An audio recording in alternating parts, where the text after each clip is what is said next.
या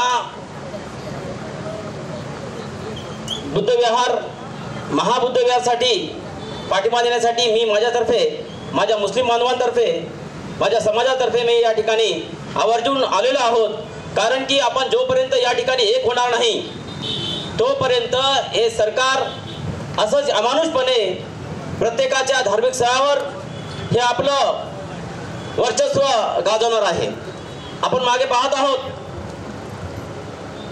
या ठिकाणी एक राहत इंदोरीचे शेर मला आठवते, लगेगी आग आएंगे कई घर जद में, यहाँ अकेले मेरा मकान थोड़ी ही है।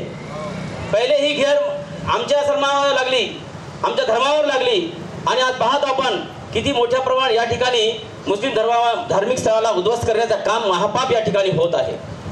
आणि ज्याची अखंड 2500 वर्षापूर्वीची ही परंपरा, बौद्ध धर्म या ठिकाणी कोण बाहेरून आलेला धर्म नाही, या ठिकाणी हा धर्म या ठिकाणी स्थापन झालेला आहे। इथून भारतामधून हे धर्म श्रीलंका, चायना, जपान पर्यंत पोहोचलेला आहे। आणि आज या ठिकाणी सरना आता म्हटल्याप्रमाणे वाघमारे सरांनी असं म्हटल्याप्रमाणे, वाघमारे सर, या ठिकाणी हा हिंदुस्थान हे परंपरा असणारे, हिंदू धर्मीय परंपरा असणारे लोक आपल्याला वेगळे धर्म मानायला तयार नाही। त्यांच्या नजरेमध्ये सर्व या ठिकाणी हिंदू आहेत, फक्त मुस्लिम सोडून। ही या धर्माची शोकांतिका आहे। जेव्हा ते म्हणतात आम्ही या ठिकाणी 100 कोटी 125 कोटी आहेत आणि मुस्लिम धर्म फक्त या देशामध्ये वेगळा धर्म आहे, बाकी सर्व हिंदू आहोत। आपण जर आपली परंपरा या ठिकाणी निवडतो, पण त्यांच्या नजरेमध्ये हे फक्त आम्ही हिंदू आहोत सर्व आणि आम्ही एक करणार आहोत अशी भावना घेऊन असे त्या ठिकाणी एक चाल चलून ते या ठिकाणी येत आहेत। आणि ही चाल आज बुद्धविहारापर्यंत आलेली आहे। आपण पाहत आहोत कशा प्रकारचे अन्याय अत्याचार या ठिकाणी होत आहे। जबरदस्ती या ठिकाणी प्रत्येक धार्मिक स्थळाला उद्ध्वस्त करण्याचं काम या ठिकाणी होत आहे। हे कुठेतरी थांबलं पाहिजे आणि यासाठी एक भव्य आंदोलन या भारतामध्ये सर्व जातपात धर्म मिळून आपल्याला करण्यात काळाची गरज आहे। आपल्याला एक प्लॅटफॉर्मवर येण्याची गरज आहे। मित्रांनो, जर आपण असं जागरूक झालो नाही तर लागलीच हे हिंदुस्थान करण्यासाठी हे आतुरलेले लोक आहेत आणि ते त्या पद्धतीने त्यांचा अजेंडा या ठिकाणी काम करत आहे।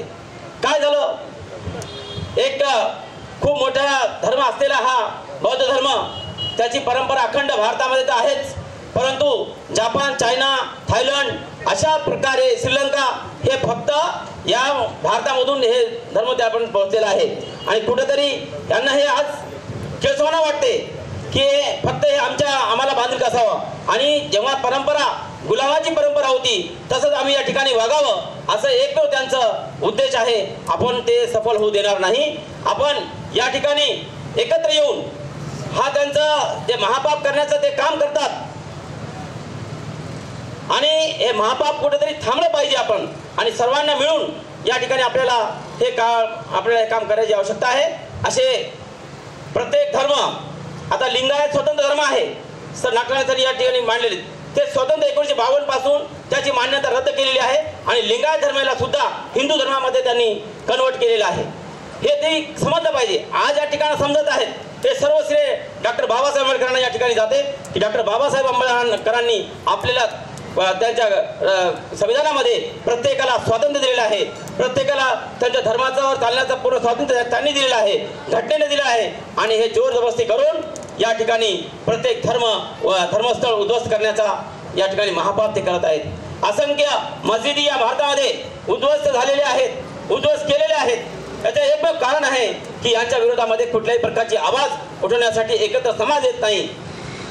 आज आपण माझ्या धर्मावर झालेला आहे, आज आपल्या धर्मावर आलेला आहे, असं याचं बीज अनेक ठिकाणी रुजणार आहेत। म्हणून एकत्र येऊन हा मनुवादी सरकार, मनुवादी लोक यांना जागेवरच आपण वटणीवर आणण्याचं काम या ठिकाणी केलं पाहिजे। यांना माहीत नाही अखिल विश्वाला शांतीचा संदेश देणारे तथागत भगवान गौतम बुद्ध आणि त्या फक्त बुद्धांचं या ठिकाणी राज्य होतं। आणि आज पाहतो प्रत्येक धार्मिक स्थळाला त्यांनी कुठल्या तरी 33 कोटी देवामध्ये त्यांनी विभाजित केलेलं आहे। तेव्हा आपण पाहतो, जेव्हा आपण अजिंठा वेळेला जातो किंवा इतरत्र जातो, प्रत्येक ठिकाणी बुद्धाची मूर्ती तुम्हाला दिसणार आहे। आणि मग हे कोणत्या तरी अवतार म्हणून कोणतं तरी देवदेवता आहे म्हणून या ठिकाणी स्वीकार करतात आणि आपलं वर्चस्व त्या ठिकाणी गाजवतात आणि त्याच्यावर आपली राजकीय पोळी बांधून घेण्याचं काम या ठिकाणी हे सरकार करत आहेत.